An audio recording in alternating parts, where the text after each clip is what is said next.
কলকাতা থেকে যুক্ত হচ্ছেন আমাদের সহকর্মী শুভজিৎ পুতুতুন্ডু।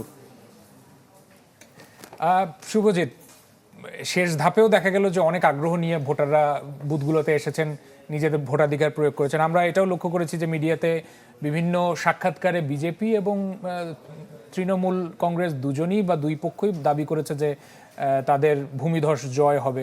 এখন পর্যন্ত কি মনে হয় যে এই যে 90% শেষ দফায় আসলো ভোটাররা, তারা কি বলছেন, তারা কাদের পক্ষে রায় দিবেন বলে মনে হয়? ঢালাইয়ের সেরা প্রিমিয়ার সিমেন্ট।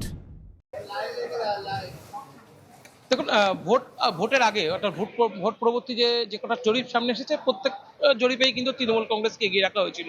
কারণ তৃণমূল কংগ্রেসের যে নির্বাচনী তাদের যে একটা যে মেকানিজম তাদের কাজ করে, সেই মেকানিজমটা তারা দীর্ঘ 2011 সালের পর থেকে তারা কাজে লাগিয়েছে।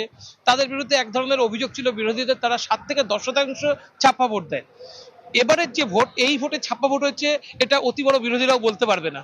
ফলে এই ভোটে যদি তৃণমূল ভূমিধস বিজয় পায়, সেক্ষেত্রে তৃণমূলের ভোটটা এতদিন জনতা দিয়েছে না তৃণমূল করিয়েছে সেটা প্রকাশ্যে চলে আসবে। পাশাপাশি বিজেপির জনসমর্থন বেড়েছে কিনা সেটাও কিন্তু প্রকাশ্যে আসবে।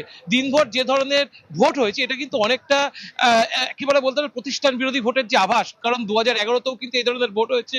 তার আগে যদি আপনি দেখেন 77 সালেও যারা সিনিয়র তারা বলছিলেন যে তারা এই ধরনের ভোট দেখেছে। অর্থাৎ যখন পরিবর্তনের আভাস পাওয়া গিয়েছে তখন সাইলেন্ট ভোট হয়েছে। পশ্চিমবঙ্গের ভোট রক্তপাতহীন হবে, এটা কিন্তু ভাবনা চিন্তা একেবারে দূরহ ব্যাপার। নির্বাচন কমিশন করে দেখিয়েছে। সবচেয়ে বড় কথা, ভোটাররা ভোটের লাইনে দাঁড়িয়ে ভোট দিয়েছে এবং এটা কিন্তু 4 তারিখের পর আরো বেশি ক্লিয়ার হবে এই ভোট এসআইআর এর পক্ষে হয়েছে না এসআইআর এর বিপক্ষে হয়েছে। ভোটাররা 93 লাখ মানুষের যে বাদ চলে যাওয়া, এইটাকে মানুষ মেনে নিয়েছে না মেনে নেয়নি। মোট 4 তারিখের পর বোঝা যাবে যে কি হতে চলেছে। তবে একটা জিনিস পরিষ্কার, যে এই যে রেজাল্ট, সেটা কিন্তু যে বিভিন্ন যে সমীক্ষাগুলো সামনে আসছে, সেখানে পরিষ্কার যে সব দলই কিন্তু সমানে সমানে লড়াই করবে, টেক্কা দেবে। কে আগে যাবে কে পিছনে যাবে সব কিন্তু তাকিয়ে থাকতে হবে 4 তারিখে একেবারে ব্যালট বাক্স খোলার দিনের দিকে। নিশ্চয়ই শুভজিৎ, অনেক ধন্যবাদ যুক্ত হওয়ার জন্য। শুভজিৎ পুতুতুন্ডু কলকাতা থেকে যুক্ত হয়েছিলেন।